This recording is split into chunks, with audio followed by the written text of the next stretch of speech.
وكفى أما بعد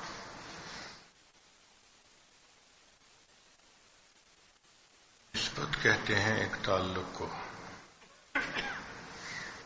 جب تعلق کسی اچھی چیز سے ہو انسان کو عزت ملتی ہے، جب بری چیز سے ہو تو اس سے انسان کو ذلت ملتی ہے.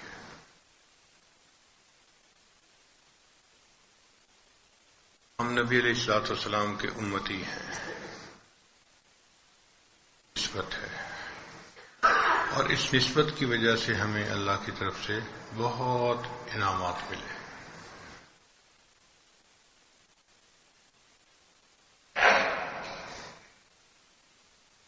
حتیٰ کہ جو نعمتیں پہلے انبیاء کو ملا کرتی تھیں وہ اللہ نے نبی علیہ السلام کی امت کو عطا فرمائی. قرآن مجید میں حضرت یوسف علیہ السلام کے بارے میں ہے وَكَذَلِكَ يَجْتَبِيكَ رَبُّكَ، یہ مستقبل کے بارے میں ہے کہ ایسے ہی تیرا رب تجھے اپنے لیے خالص کر لے گا، چن لے گا.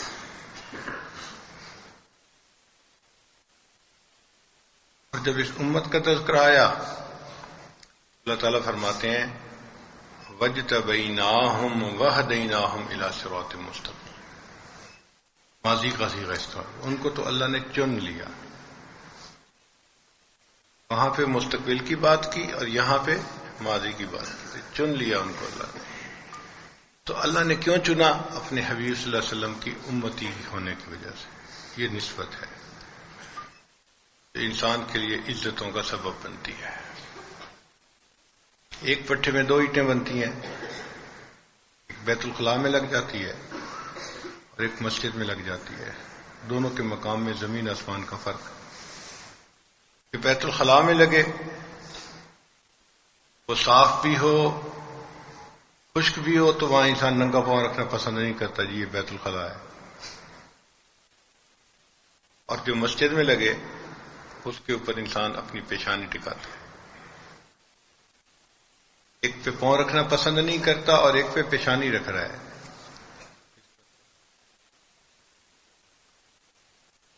گھر میں ایک گتا پڑا تھا، کوئی اس کو اٹھا کے دائیں رکھ دیتا تھا، کوئی بائیں رکھ دیتا تھا.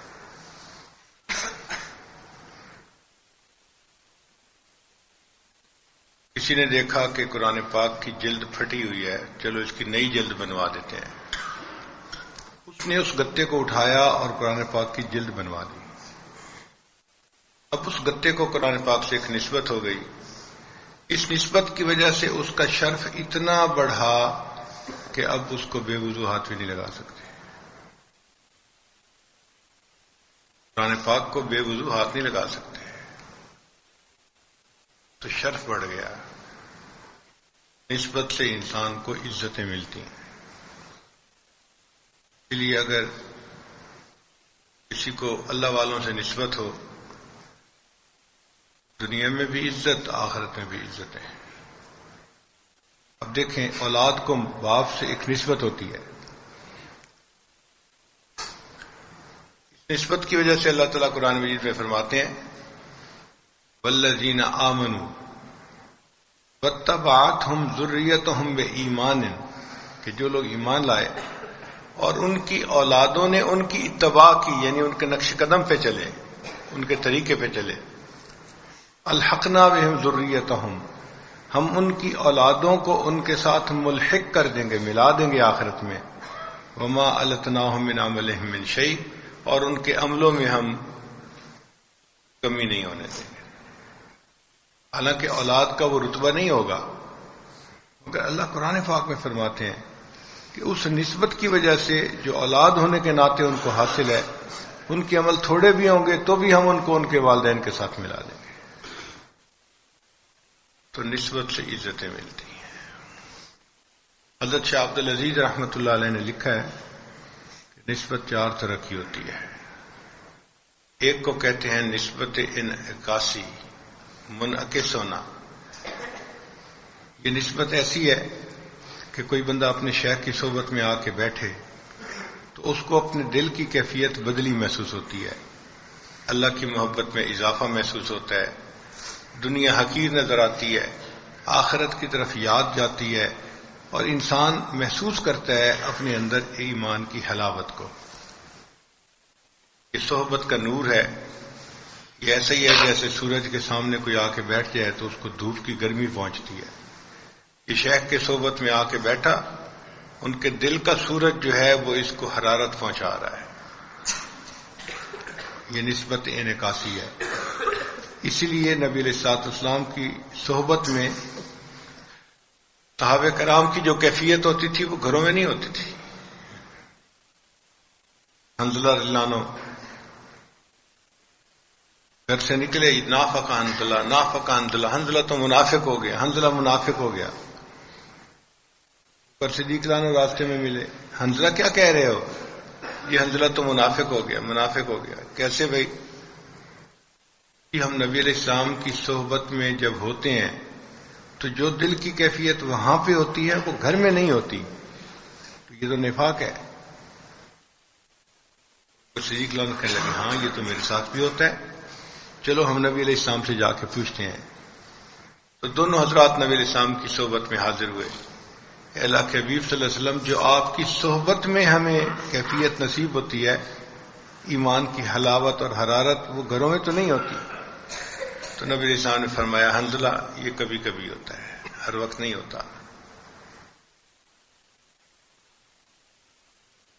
اب یہاں پر ایک سوال پیدا ہوتا ہے، آخر صحابہ کرام کو یہ فرق کیوں محسوس ہوتا تھا کہ نبی علیہ الصلوۃ والسلام کی صحبت میں کچھ اور حالات ہیں، گھروں میں وہ نہیں ہے؟ صحابہ کرام فرماتے ہیں کہ جس دن نبی علیہ الصلوۃ والسلام مدینہ آئے، اضاء منہا کل شیء، مدینے کی ہر چیز منور ہو گئی، نور نورانی بن گئی. فلما کان الیوم الذی مات فیہ، اور جس دن نبی علیہ الصلوۃ والسلام نے پردہ فرمایا، اظلم منہا کل شیء، مدینے کی چیزوں پہ ہمیں اندھیرا، تاریکی نظر آنے لگی. وہ جو نورانیت تھی وہ ختم ہو گئی. اور وہ فرماتے ہیں کہ ابھی ہم نے نبی علیہ الصلوۃ والسلام کے کفن دفن کی مٹی سے ہاتھ نہیں صاف کیے تھے، حتی انکرنا قلوبنا، ہم نے اپنے دلوں کو بدلا محسوس کیا. تو جو صحبت میں کیفیت تھی وہ بعد میں تو نہیں ہو سکتی، فرق ہوتا ہے. اس کو ہمارے اکابرین نے خوب اچھی طرح ایکسپلین کیا ہے. وہ کہتے ہیں کہ دیکھو، چاند کے ساتھ سورج، چاند کے ساتھ سمندری لہروں کا ایک تعلق ہے.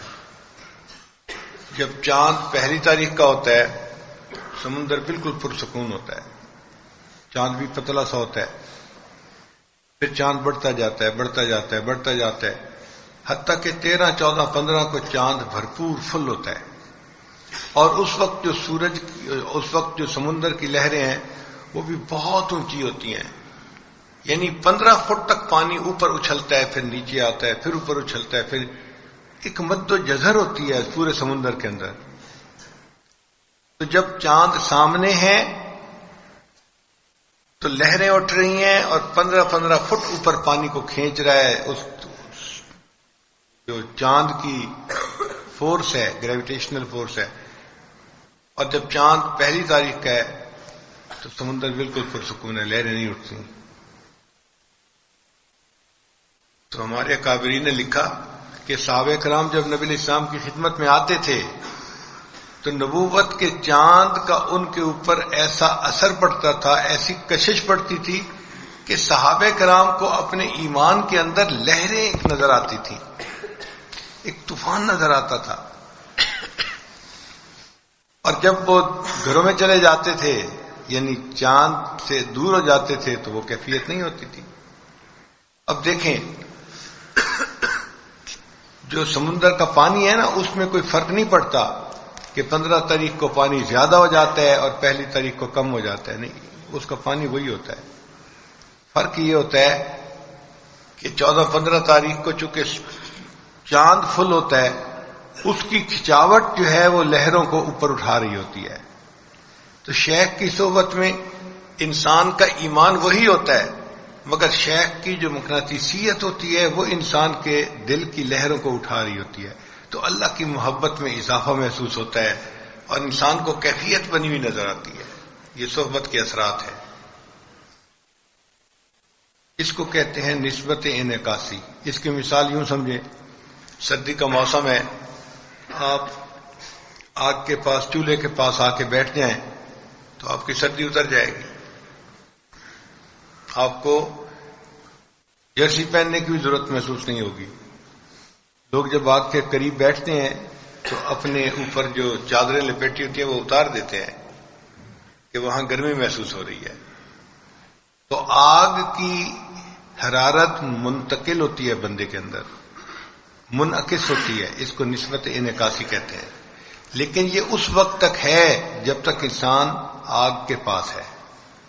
اگر آگ سے اٹھ کے کہیں اور چلا جائے تو پھر اس کو ٹھنڈک لگے گی. اسی طرح انسان جب شیخ کی صحبت سے اٹھ کے چلا جاتا ہے تو پھر اس کو وہی دنیا کی محبت کی ٹھنڈک لگ جاتی ہے، اپنی کیفیت بدلی ہوئی محسوس ہوتی ہے. یہ نسبت کی سب سے کمزور قسم ہے اور اس کو نسبت انعکاسی کہتے ہیں. ایک نسبت اور ہے، اس کو کہتے ہیں نسبت القائی. القاء سے ہے، القاء ہو جانا، کہ انسان شیخ کی صحبت میں بیٹھے اور اس صحبت میں اتنا توجہ رکھے ان کی طرف کہ ان کے دل سے نور سالک کے دل میں منتقل ہو جائے. یہ جو نور منتقل ہو جاتا ہے اس کو نسبت القائی کہتے ہیں. یہ اب پکی چیز ہے.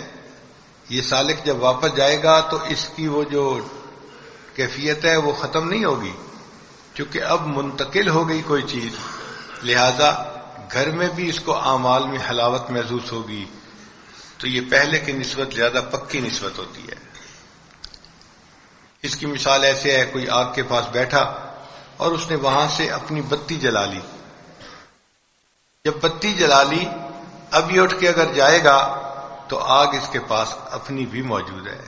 جہاں چاہے گا یہ لکڑیاں جلا کے پھر دوبارہ آگ کا بڑا الاؤ جلا سکتا ہے اور وہاں بیٹھ سکتا ہے. اس کے اپنے پاس بھی اب آگ موجود ہے. یہ نسبت القائی ہے. اور ایک تیسری نسبت ہے، اس کو کہتے ہیں نسبت اصلاحی. نسبت اصلاحی کیا ہوتا ہے کہ یہ سالک اپنی شیخ کی صحبت میں رہے اور خوب ذکر کرے، اذکار کرے، عبادات کرے، تقوی کی زندگی اختیار کرے، تو پھر شیخ کے دل سے نسبت مرید کے دل میں منتقل ہوتی ہے. یہ بہت ٹھوس چیز ہوتی ہے اور اس کو پھر شیخ اجازت دے دیتا ہے، خلافت دے دیتا ہے. تو یہ پہلے کی نسبت زیادہ مضبوط نسبت ہے.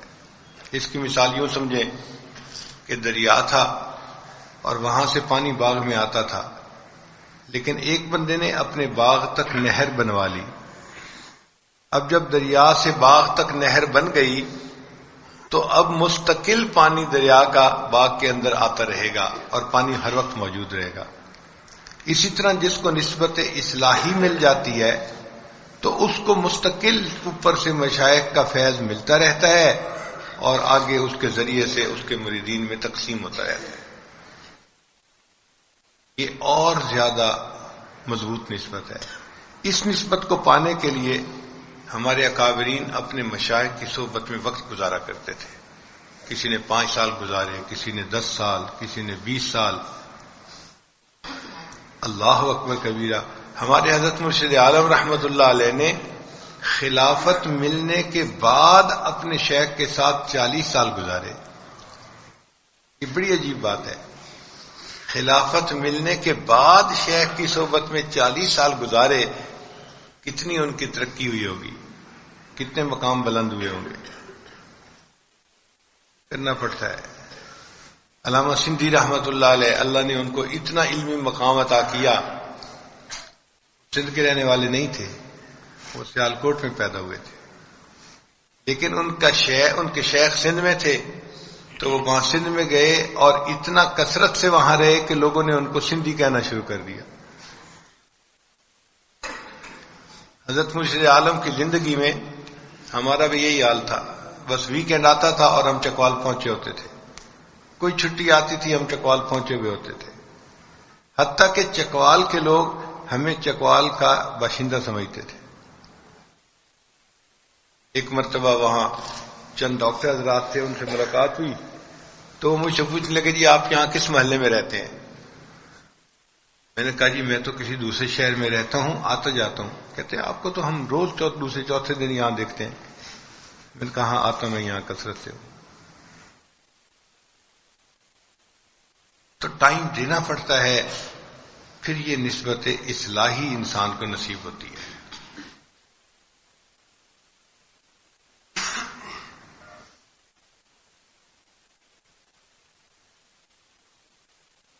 حضرت شیخ عبد القدوس گنگوہی رحمۃ اللہ علیہ کے پوتے تھے،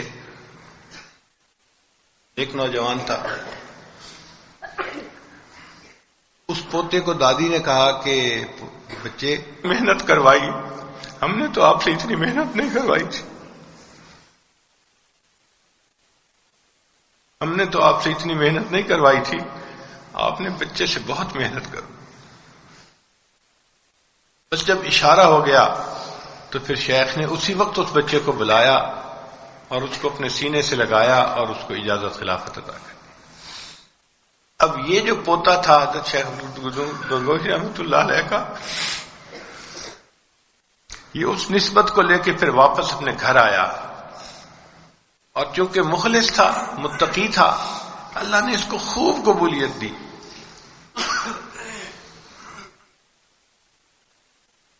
مجھے گنگو جانے کا موقع ملا تو شاہ عبد القدوس گنگوہی رحمۃ اللہ کے مزار پہ اتنا مجمع نہیں ہوتا تھا، ان کے پوتے کے مزار پہ شاید 10 گنا مجمع زیادہ تھا، لوگوں کا ہجوم تھا، اور سب مسلمان نہیں تھے، ہندو بھی تھے، سکھ بھی تھے، اور مجمع کئی گنا زیادہ تھا۔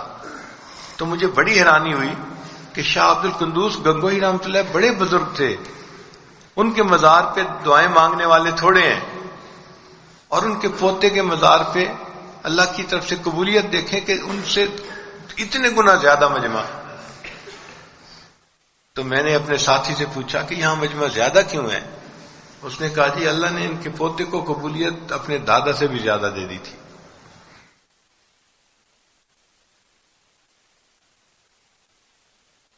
اللہ تعالیٰ بڑے قدردان ہیں، جو اخلاص کے ساتھ محنت کرتے ہیں اللہ اس کی محنت کو رائے گاہ نہیں جانے دیتے۔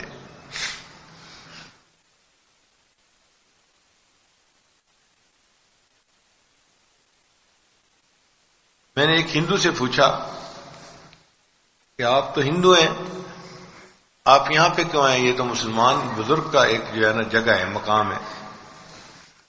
تو ہندو مجھے کہنے لگا کہ ہم یہاں اس لیے آتے ہیں کہ ہم آ کے جو تمنا مانگتے ہیں پوری ہوتی ہے، یعنی جو دعا مانگتے ہیں وہ پوری ہوتی ہے، اس وجہ سے ہم ہندو ہو کے اس مقام پہ آ کے دعائیں کرتے ہیں۔ تو یہ نسبت جو محنت سے صحبت میں رہ کے حاصل کی جاتی ہے، اس کو نسبت اصلاحی کہتے ہیں۔ یہ مضبوط نسبت ہے، پکی نسبت ہوتی ہے، اور ہمارے مشائخ نے اپنے مشائخ کی صحبت میں رہ کے اسی کو حاصل کیا ہے۔ نسبت کی جو چوتھی قسم ہے اس کو نسبت اتحادی کہتے ہیں۔ نسبت اتحادی کا معنی یہ کہ مرید اس قدر محنت اور مجاہدہ کرے کہ جو شیخ کے پاس نسبت کا نور ہے وہ پورا کا پورا مرید کے دل میں بھی منتقل ہو جائے، دونوں ایک ہو جائیں باطنی طور پہ۔ جیسے سیدنا صدیق اکبر رضی اللہ تعالیٰ عنہ، انہوں نے نبی علیہ الصلوۃ والسلام کے ساتھ ایسی مناسبت پیدا کر لی تھی کہ نبی علیہ السلام نے فرمایا ما صب اللہ فی صدری الا وقد سببتہ فی صدر ابی بکر، کہ اللہ نے جو میرے سینے میں ڈالا میں نے اسے ابو بکر کے سینے میں ڈال دیا۔ یہ نسبت اتحادی تھی۔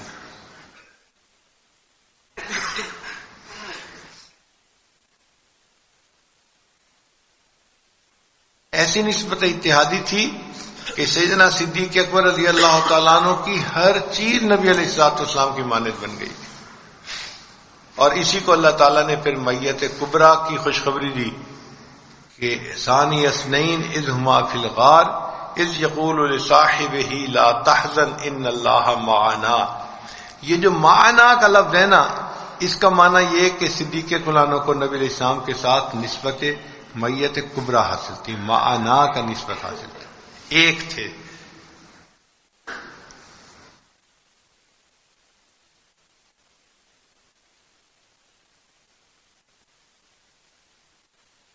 چنانچہ جس کام میں نبی علیہ السلام اول تھے، ابوبکر صدیق دوسرے نمبر پہ تھے، اور جس کام میں ابوبکر صدیق پہلے نمبر پہ تھے اس میں نبی علیہ السلام دوسرے نمبر پہ تھے۔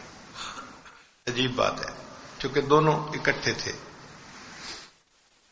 اسلام لانے میں اللہ کے حبیب صلی اللہ علیہ وسلم اول تھے، اور پھر ان کے بعد کون ایمان لایا؟ سیدنا صدیق اکبر لانے، وہ دوسرے نمبر پہ۔ اسی طرح 9 ہجری کو حج فرض ہوا، تو نبی علیہ السلام نے 9 ہجری کو صحابہ کرام کو حج کے لیے بھیجا اور ان کا امیر قافلہ سیدنا صدیق اکبر لانو کو بنایا۔ تو حج کا امیر بننے میں اول صدیق اکبر لانو تھے، اور اگلے سال 10 ہجری میں نبی علیہ السلام خود امیر بن کر گئے۔ تو جہاں ابوبکر صدیق لانو اول تھے وہاں نبی علیہ السلام دوسرے نمبر پہ، اور جہاں نبی علیہ السلام اول نمبر پر تھے وہاں صدیق اکبر دوسرے نمبر پہ تھے۔ غار ثور میں داخل پہلے صدیق اکبر ہوئے، وہ اول نمبر پہ، پھر اس کے بعد داخل کون ہوئے؟ نبی علیہ السلام داخل ہوئے۔ تو یہ میت کبریٰ حاصل تھی۔ ایسی بھی نماز تھی کہ سیدنا صدیق اکبر نے جماعت شروع کروائی اور 2 رکعت ادا کی، اور 2 رکعت کے بعد اللہ کے حبیب صلی اللہ علیہ وسلم تشریف لائے اور دوسری 2 رکعتیں نبی علیہ السلام نے پڑھائیں۔ تو جس نماز میں اول امام ابوبکر صدیق بنے تو دوسرے امام کون تھے؟ تو یہ میت کبریٰ تھی۔ نبی علیہ السلام کی جو وفات تھی، جو آپ نے پردہ فرمایا، تو 63 سال کی عمر میں، اور ابوبکر صدیق لانو کی جو وفات ہوئی وہ بھی 63 سال کی عمر میں۔ اور جب نبی علیہ السلام نے پردہ فرمایا تو آپ کے بعد مسلمانوں کا خلیفہ کون بنا؟ سیدنا صدیق اکبر لانو بنے۔ ہر لحاظ میں ان کو میت کبریٰ حاصل تھی، بالکل ایک۔ حتیٰ کہ نبی علیہ السلام نے پوری زندگی شراب کو ہاتھ نہیں لگایا، اور ابوبکر صدیق لانو کے بارے میں بھی آتا ہے کہ اسلام سے پہلی زندگی بھی ان کی اتنی اعلیٰ تھی کہ انہوں نے کبھی شراب کو ہاتھ نہیں لگایا تھا۔ ایک جیسی صفات تھی۔ نبی علیہ السلام کے اندر رحمت للعالمینی تھی، صفت تھی، اور یہی صفت سیدنا صدیق اکبر لانو کے اندر تھی۔ چنانچہ نبی علیہ السلام نے فرمایا ارحم امتی بے امتی ابو بکر، کہ میری امت میں سب سے زیادہ رحم دوسروں پر کھانے والا کون ہے؟ ابو بکر ہے۔ تو نبی علیہ السلام کے اندر رحمت للعالمینی تھی، اور وہی صفت ابو بکر صدیق کے اندر تھی۔ نبی علیہ السلام کے جسم میں اثر سے خوشبو آتی تھی، اور حدیث پاک میں آتا ہے کہ سیدنا صدیق اکبر لانو کے جسم سے بھی خوشبو آتی تھی۔ چنانچہ سیدنا عمر لانو فرماتے ہیں کہ کان ریح ابی بکر اطیب من ریح المسک، کہ ابوبکر صدیق لانو کے جسم سے جو خوشبو آتی تھی وہ مشک کی خوشبو سے بھی زیادہ بہتر ہوا کرتی تھی۔ ان کے جسم سے بھی خوشبو آ رہی ہے۔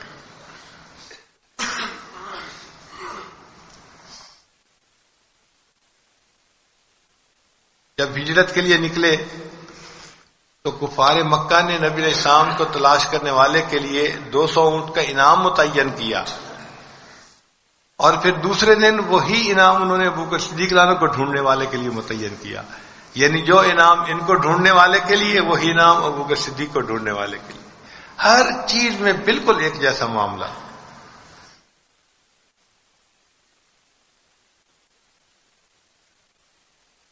حتیٰ کہ وہ چیزیں جو بندے کے اختیار میں بھی نہیں ہوتی وہ بھی ایک جیسی تھی۔ نبی علیہ السلام کی صاحبزادی سیدہ فاطمہ الزہرا رضی اللہ تعالیٰ عنہا وہ خاتون جنت بنی، اتنا بلند مرتبہ پایا کہ نبی علیہ السلام نے ان کو خاتون جنت فرمایا، عورتوں کی سردار۔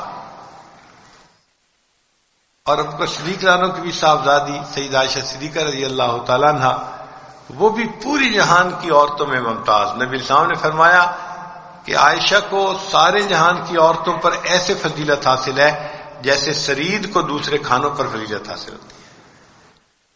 تو ان کو بھی نمایاں مقام ملا، ان کو بھی نمایاں مقام ملا۔ پھر نبی علیہ السلام کی صاحبزادی سیدہ فاطمہ الزہرا رضی اللہ تعالیٰ عنہ، ان کو غربت کے حالات تھے، فقر کی زندگی تھی، تنگ دستی کی زندگی تھی۔ حدیث پاک میں آتا ہے کہ ان کے ہاتھوں میں گٹے پڑ گئے تھے گھر کے کام کر کر کے، کوئی خادم نہیں تھا، کوئی باندھی نہیں تھی، اپنے کام خود کرتی تھی تو ہاتھوں میں گٹے پڑ گئے تھے۔ تو وہ خادم غلام لینے کے لیے آئی تھیں اور نبی علیہ السلام نے ان کو تسبیحات فاطمہ بتا کے بھیج دیا تھا۔ مگر زندگی نبی علیہ الصلوۃ والسلام کی صاحبزادی کی بہت مشقت والی گزری، اور یہی ابو بکر صدیق رضی اللہ عنہ کا بھی معاملہ کہ ان کی بیٹیوں میں سے ایک بیٹی تھی اسماء رضی اللہ تعالی عنہا، اس کی زندگی بھی بہت مشقت بھری گزری۔ وہ بھی اپنے اونٹوں کو چارہ کاٹ کے کھلاتی تھیں، گھر کے سارے کام خود کرتی تھیں، اور مشقت کی زندگی تھی۔ تو نبی علیہ السلام کی بیٹی نے بھی مشقت کی زندگی گزاری، اور ابو بکر صدیق عنہ کی ایک بیٹی نے بھی مشقت کی زندگی گزاری۔ پھر آگے دیکھیے کہ سیدہ فاطمہ الزہرا رضی اللہ تعالیٰ عنہ کے بیٹے سیدنا حسین رضی اللہ تعالیٰ عنہ نے شہادت کا مقام پایا، اور شہادت کے لیے ان کے خاندان کے لوگوں نے جو ان کے ساتھ تھے انہوں نے ان کا ساتھ دیا۔ پہلے لوگ شہید ہوئے اور آخر پہ سیدنا حسین لانو شہید ہوئے۔ کچھ مہمان آ گئے، حضرت کو توقع نہیں تھی کہ اس وقت میں کوئی کھانا ان کو بنا کے دے سکتا ہے، لیکن وہ ایسا خدمت گزار تھا کہ وہ اس برے موسم میں بھی کھانا تیار کر کے لے کے آ گیا۔ تو جب اس وقت میں وہ کھانا لے کے آیا تو حضرت کو بڑی خوشی ہوئی، اور اس خوشی کے عالم میں حضرت نے اس سے پوچھا، اچھا بتاؤ کیا چاہتے ہو؟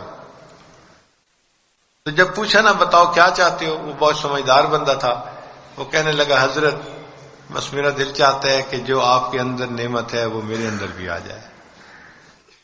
اب چونکہ خود کال دے چکے تھے کیا چاہتے ہو، تو بات تو پوری کرنی تھی۔ تو سید خواجہ باقبیلہ رحمۃ اللہ علیہ نے اس نان بائی کو اپنے سینے سے لگایا اور اس کو اجازت دے دی۔ کہتے ہیں کہ اس نان بائی کی کیفیت بالکل اسی طرح ہو گئی تھی باطن کی کیفیت جو اس باقبیلہ رحمۃ اللہ علیہ کی تھی، مگر وہ چونکہ اس کو اپنی محنت سے حاصل نہیں ہوئی تھی، یکدم مل گئی تھی، تو اس نان بائی کے لیے اس کو برداشت کرنا مشکل ہو گیا، لہذا تیسرے دن وہ فوت ہو گیا تھا۔ ایک صاحب نے مجھ سے سوال پوچھا کہ جی نان بائی کو نسبت تو مل گئی تھی مگر وہ تیسرے دن فوت ہو گیا۔ میں نے کہا ہاں بھائی اس کو برداشت کرنا ہر بندے کا کام تو نہیں ہوتا۔ وہ کہنے لگا کہ اچھا صرف 3 دن؟ میں نے کہا اللہ کے بندے، اگر وہ نسبت مجھے ابھی حاصل ہو جائے نا جو خواجہ باقبیلہ رحمۃ اللہ کے پاس تھی تو میں ابھی مرنے کے لیے تیار ہوں۔ 3 دن تو بڑے ہوتے ہیں، بہت زیادہ ہوتے ہیں، ہمیں تو ایک لمحے میں وہ نسبت ملے تو اگلے لمحے میں مرنے کے لیے تیار۔ یہ بھی دل میں تمنا نہیں ہوگی کہ گھر جا کے بچوں کو دیکھ لے اور بیوی کو سلام کر لے، یہ بھی نہیں تمنا ہوگی۔ کیا سعادت ہے کہ جو خواجہ باقبیلہ رحمۃ اللہ کے سینے میں نسبت کا نور تھا وہ نسبت کا نور کسی بندے کے دل میں منتقل ہو۔ زندگی کا تو مقصد پورا ہو گیا نا۔ تو یہ نسبت اتحادی ایک نان بائی کو اپنے شیخ کے ساتھ حاصل ہو گئی۔ تو نسبت کی 4 قسمیں ہیں، نسبت انعکاسی، نسبت القائی، نسبت اصلاحی اور نسبت اتحادی۔ اچھا اس کا ثبوت ایک اور حدیث پاک سے بھی ملتا ہے۔ حضرت شیخ الحدیث مولانا زکریا رحمۃ اللہ نے یہ بات اپنی کسی کتاب میں لکھی ہے کہ جب نبی علیہ الصلوۃ والسلام کے پاس غار حرا کے اندر جبریل علیہ السلام آئے تو جبریل علیہ السلام نے فرمایا اقرا، اور نبی علیہ السلام نے جواب میں فرمایا ما انا بقارئ، میں پڑھا ہوا نہیں ہوں۔ تو کیا ہوا؟ نبی علیہ السلام فرماتے ہیں فاخذنی فغتنی، اب جبریل علیہ السلام نے مجھے پکڑا اور مجھے اپنے سینے سے لگایا اور زور سے بھینچا، اتنا زور سے دبایا کہ بلغ من الجہد، مجھے تکلیف محسوس ہونے لگ گئی، یعنی اتنی زور سے بھینچا کہ تکلیف محسوس ہونے لگی. اور یہ انہوں نے 3 دفعہ کیا، اور تیسری دفعہ نبی علیہ الصلوۃ والسلام نے وہی پڑھنا شروع کر دیا جو جبریل علیہ السلام پڑھ رہے تھے. شیخ الحدیث رحمۃ اللہ فرماتے ہیں کہ نبی علیہ الصلوۃ والسلام کو نسبت انعکاسی تو پہلے ہی حاصل تھی، نسبت انعکاسی تو پہلے ہی حاصل تھی. اور اس کی دلیل کیا ہے کہ اللہ قرآن میں فرماتے ہیں کہ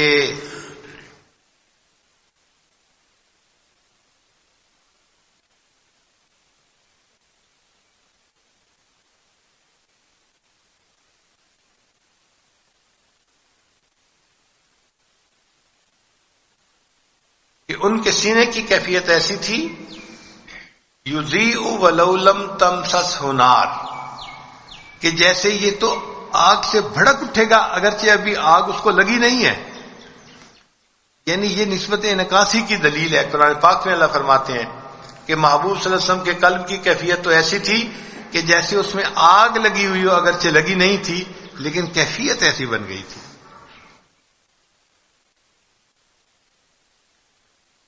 تو نسبت انعکاسی پہلے حاصل تھی. پھر جب سیدنا جبریل علیہ السلام نے ان کو سینے سے لگایا تو پہلی دفعہ لگانے سے ان کو نسبت القائی حاصل ہو گئی. پھر جب دوسری دفعہ لگایا تو ان کو نسبت اصلاحی حاصل ہو گئی. پھر جب تیسری مرتبہ لگایا تو ان کو نسبت اتحادی حاصل ہو گئی. اور نبی علیہ السلام نے بھی وہی پڑھنا شروع کر دیا جو جبریل علیہ السلام نے پڑھنا شروع کر دیا تھا. تو نسبتوں کی یہ دلیل حدیث پاک سے بھی ملتی ہے اور محدثین نے اس کو لکھا ہے. اللہ تعالی ہمیں بھی نسبت کا یہ نور عطا فرمائے اور اس کو مضبوط سے اثبت کرنے کی توفیق عطا فرمائے. وآخر دعوانا ان الحمد للہ رب العالمین.